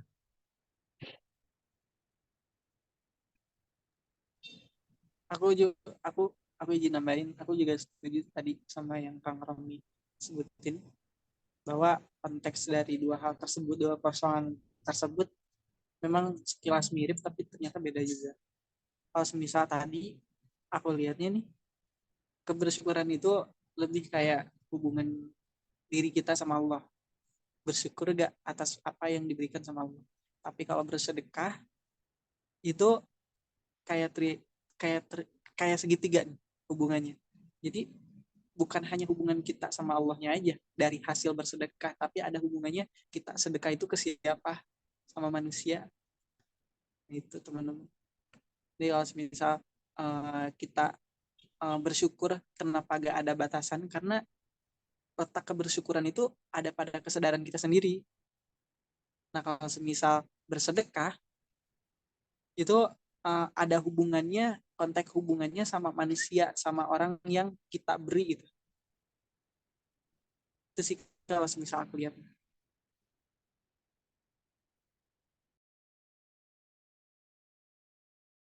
Oke, oke. Terima kasih. Kayaknya terima kasih Bro Nuriana Yusuf. Ini apa mungkin tadi aku pengen nyimpulin ya. Ini kayaknya nggak bakal bisa kesimpul semua sih, cuman aku coba simpulin dari awal. Jadi syukur itu kenapa tadi pertanyaan pertama tuh mengapa manusia sulit bersyukur? Jadi ada karena sifat dasar manusia, karena manusia suka membanding-bandingkan suatu dan mereka suka mengikat suatu nikmat dengan hal-hal yang duniawi gitu. Dan cara biar kita menambah rasa syukur itu dengan tadi salah satunya dengan kita melihat ke bawah, maksudnya melihat ke bawah itu dalam hal dunia dan melihat ke atas dalam hal-hal yang akhirat gitu. Lalu juga tadi sempat menjadi pertanyaan itu antara ambisi dan kurang bersyukur gitu. Jadi eh, cara membedakan antara ambisi yang benar dan ambisi yang salah ya sudah jelas kalau ambisi yang benar adalah ambisi yang menurut Allah benar dan dijalani dengan melalui jalan-jalan Islam, jalan-jalan Allah gitu. Nah, lalu hmm, tadi ada apa lagi ya? Ya, tadi ambisi juga. Jadi kita harus berorientasinya itu tujuannya itu karena Allah kita ingin mencapai sesuatu karena berutang kepada Allah. Jadi kita membuat orientasinya karena Allah. Dan rasa syukur itu nggak ada batasan. Jadi saat kita berdoa, tadi ada cerita kalau kita berdoa meminta ditambahkan rasa syukur itu mungkin kita nggak bakal ditambahin karena rasa syukur itu nggak ada batasan. Jadi selamanya itu kita harus selalu bersyukur kepada Allah karena banyak hal yang bisa disyukur gitu, nggak habis-habis gitu yang bisa disyukurin dari nikmat yang Allah beri. Dan saat kita sadar kalau kita belum bersyukur, saat itu juga kita harus bersyukur gitu. Nah, dan kayaknya banyak banget yang bisa diambil lagi selain dari yang saya simpulin. Jadi lebih baik kalian nonton main rekaman ini lagi karena kalau kata Adera itu repetisi adalah ibu dari keahlian gitu. Jadi kita dengan banyak mengulang, nanti saya juga pengen nonton ini lagi gitu sambil makan atau sambil apa gitu untuk ngulang-ngulang karena banyak banget hikmah yang bisa diambil. Ya mungkin dari saya sekian itu aja dikembalikan kepada Bro Kang Romi. Oke, ya terima kasih. Ini menarik ya diskusinya. Cuma aku mau sedikit nambahin dengan ngasih teori psikologi lagi ya. Sedikit aja ya guys. Ini teori yang sederhana yang menurut aku kayaknya kalian juga sempat dapat di beberapa mata kuliah kayaknya tentang piramida Maslow. Jadi gini, eh, kadang-kadang kan kita mempertanyakan ya, kenapa orang-orang yang kaya mereka ngerasa belum puas dalam hidup dan ingin memperkaya dirinya, sementara ada beberapa orang yang dia berkecukupan ya, hidup seadanya, tapi mereka hidup penuh makna aja. Dulu sempat ada berita tentang ini, tentang nenek-nenek nenek-nenek hidup di kolong jembatan, terus kerjanya pemulung kalau nggak salah, hidupnya cuma sama kucing. Ya ada tetangga-tetangga yang lain sih, cuma dia kalau nggak salah baik suka ngasih makan ke kucing ya. Tapi dia bisa kurban ya. Jadi dia sengaja ngumpulin nyisihin uangnya dari mulung itu ya, dari mulung yang aku rasa nggak banyak karena aku juga dulu sempat ikut ini ya, satu hari ikutan sama tukang sampahnya ITB dan mereka milah-milah sampah juga dan hasilnya nggak terlalu banyak, cuma bisa buat tambah-tambah makan sehari-hari aja. Tapi dia bisa apa namanya, bisa kurban gitu, sementara banyak orang-orang yang mungkin udah kaya dia nggak nyampe sana. Yang kalau misalnya kita ngelihat di piramida ini ya, itu ada di self actualization, masalah kurban tadi ini. Jadi kalau misalnya di teori piramida Maslow ini, teorinya nyebutin kalau misalnya kita itu manusia itu ya bergeraknya berdasarkan motivasi-motivasi yang seperti piramida ini. Jadi kita akan berusaha untuk memenuhi kebutuhan yang di atasnya setelah bagian bawahnya terpenuhi. Kayak kita akan mencoba untuk mencari safety setelah physiological needs kita terpenuhi. Kita bisa makan, bisa minum, bisa tidur ya, homeostatis, ekskresi dan lain sebagainya lah. Fungsi tubuh kita bisa berjalan dengan baik, hal-hal primer. Kita baru tuh masuk ke bagian berikutnya. Kita pengen punya rumah yang nyaman gitu. Jadi ketika ketika di awal nih apa namanya, kita belum bisa makan yang cukup, rumah seadanya juga kita nggak peduli karena makan aja masih susah gitu. Tapi ketika makan kita udah oke gitu, udah aman, kita mulai tuh mikir gimana caranya punya rumah yang lebih baik, rumah yang lebih aman, apa, nggak banyak semut, nggak banyak ular, nggak banyak kecoa, nggak banyak tikus misalnya. Jadi secara safety kita mikirin, dan ketika safety ini udah terpenuhi, kita mikir lagi gimana caranya bisa mendapatkan memiliki pertemanan, keluarga, dan hubungan dengan pasangan yang baik. Terus habis itu masuk ke self esteem dan sebagainya lah. Yang artinya kita merasa butuh di bagian atas ketika bagian bawahnya udah terpenuhi dulu. Yang memang cukup menarik adalah kasus yang tadi yang aku ceritain ya, tentang ada nenek-nenek dan orang-orang kaya. Yang mana sih nenek-nenek itu terasa dia udah mencapai self actualization atau mungkin di bagian self esteem ya. Meskipun physiological needs-nya itu nggak terpenuhi orang-orang kaya gitu. Padahal mungkin orang-orang kaya harusnya udah lebih ini. Nah, hal ini kenapa bisa terjadi? Karena berkaitan dengan tadi ya, berkaitan dengan topik kita tentang rasa syukur, tentang eh, memahami takaran diri kita, memahami kebutuhan diri kita. Jadi si nenek tadi aku ceritain, dia sebenarnya memahami standar cukupnya dia. Dia mungkin ngerasa cukup kalau misalnya makan nasi dengan lalap gitu, misalnya ya. Dan itu kan mungkin murah ya, nasi sama lalap. Bahkan mungkin nasinya juga nasi aking yang lebih murah lagi. Dia ngerasa cukup bisa makan nasi sama garam, bisa makan nasi sama lalap mungkin ya, dan bisa tetap masih ngasih makan kucing, nasi pindang gitu, dicampur nasi. Dan bagi dia itu udah cukup. Dan ketika dia cukup, dia memenuhi kebutuhan dia yang lain, dan sampai akhirnya dia ngerasa karena semuanya udah cukup, kita bisa nih untuk mulai nabung buat kurban dan sebagainya. Nah, sementara orang-orang yang kaya itu mereka ngerasa nggak cukup, ngerasa eh, yang nggak terpenuhi gitu kebutuhan diri mereka. Makan nggak cukup makan, tapi pengen makan yang enak, pengen makan di restoran, pengen makan apa namanya, pengen makan emas ya. Kan tau gak sih ada makanan yang terbuat dari emas diserut gitu, mahal harganya, nggak tahu terbuat apa. Dan pengen berbagai macam hal sehingga mereka sebenarnya mampu untuk masuk ke self actualization ya. Tapi karena eh, keinginan mereka itu apa ya, mereka nggak memiliki standar cukupnya, mereka jadi sulit untuk bisa mendapatkan kehidupan yang lebih bermakna.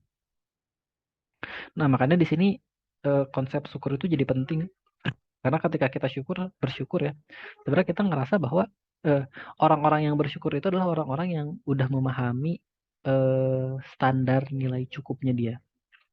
Yang artinya akan lebih cepat setiap orang itu bisa mendapatkan kehidupan yang lebih bermakna dibanding orang-orang lain yang nggak bisa apa namanya memahami standar cukupnya dia gitu. Nah, makanya eh syukur ini jadi ini ya, jadi sesuatu hal yang yang penting untuk kita biasakan lah apa namanya dalam kehidupan kita, karena dengan bersyukur ini sebenarnya kita sedang melatih nilai cukupnya kita. Bahkan aku dulu sempat ini ya, ikut kelas finansial.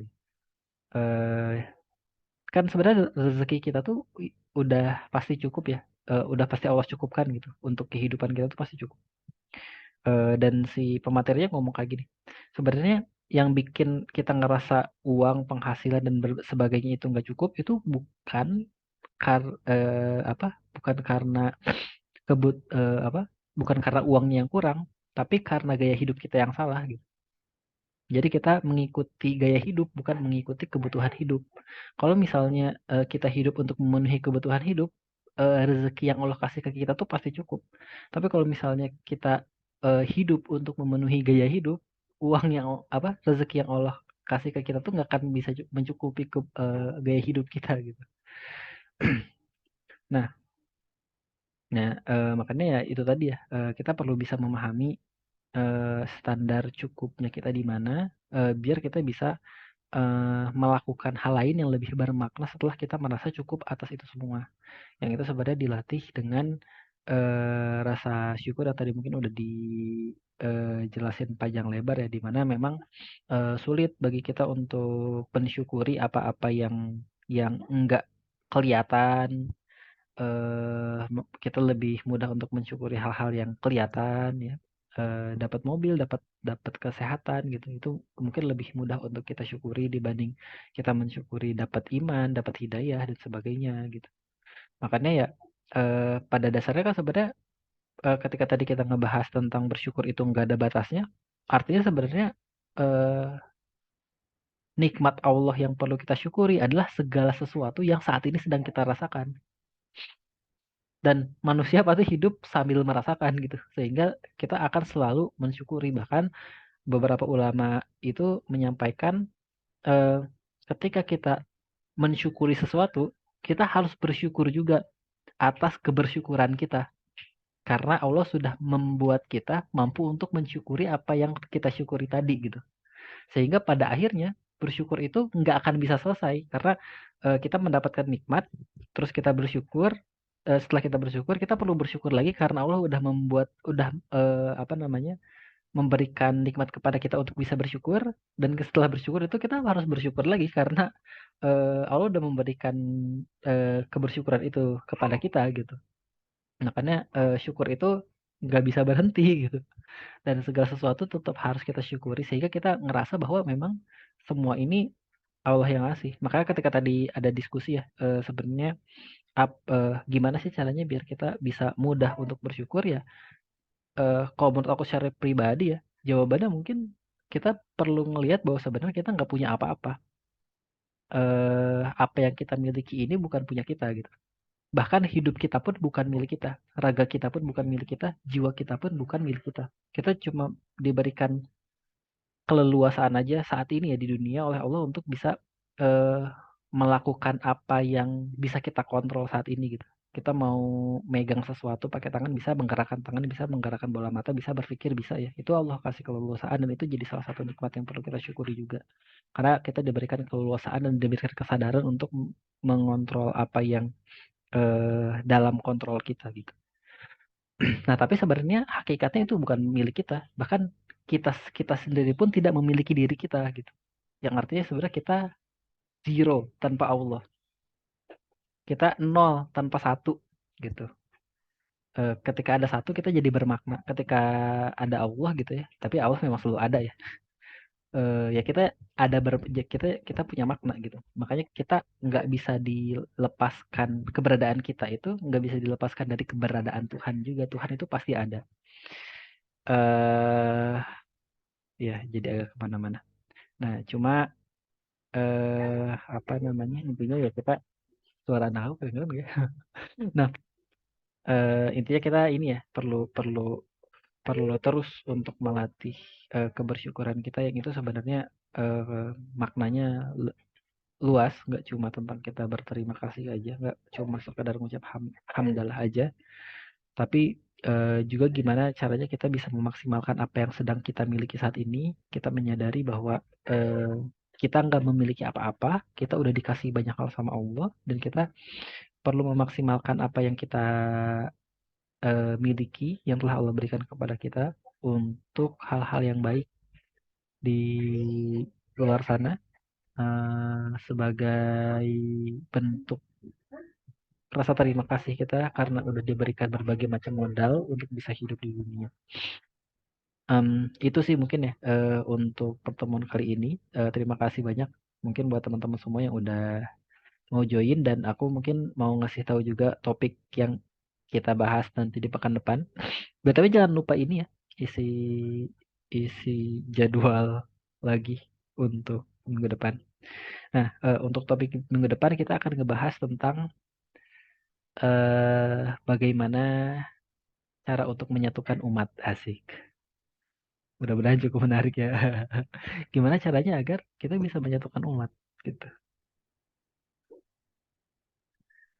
Karena aku ngerasa topik ini masih jadi topik pembahasan yang nggak berhenti-berhenti. Dari dulu pas aku awal-awal di BMK ngewawancara anak-anak LMD, pasti ketika ditanya permasalahan saat ini apa adalah perpecahan umat terus ya.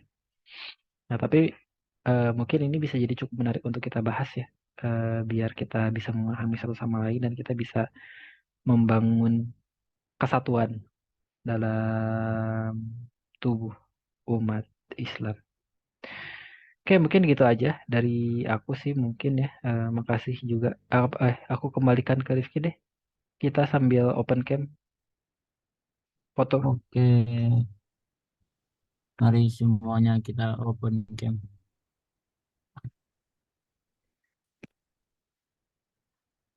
Oke, siap. Sebentar ya. Ini sebentar aku galeri. Oke. Ayo Bro Alfian dan Bro Raihan ditunggu.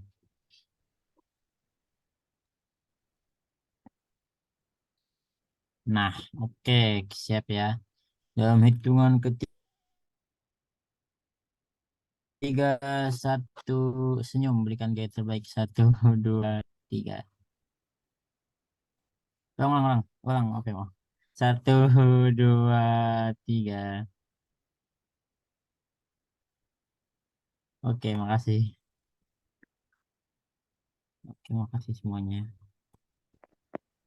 Ya, kita cukupkan mentoring pada malam ini dengan baca alhamdulillah dan doa kafaratul majlis. Subhanakallahumma wa bihamdika asyhadu an la ilaha illa anta astaghfiruka wa atubu ilaik. Sekian dari saya, maaf kalau ada kekurangan. Terima kasih semuanya. Sampai jumpa pekan depan. Kang Romi, Yuk, kenapa nih? ya kan kalau misal konsultasi boleh via PC kan? Boleh. Apa enggak? Siap kan? Siap. Selamat Nuhun. beristirahat teman-teman.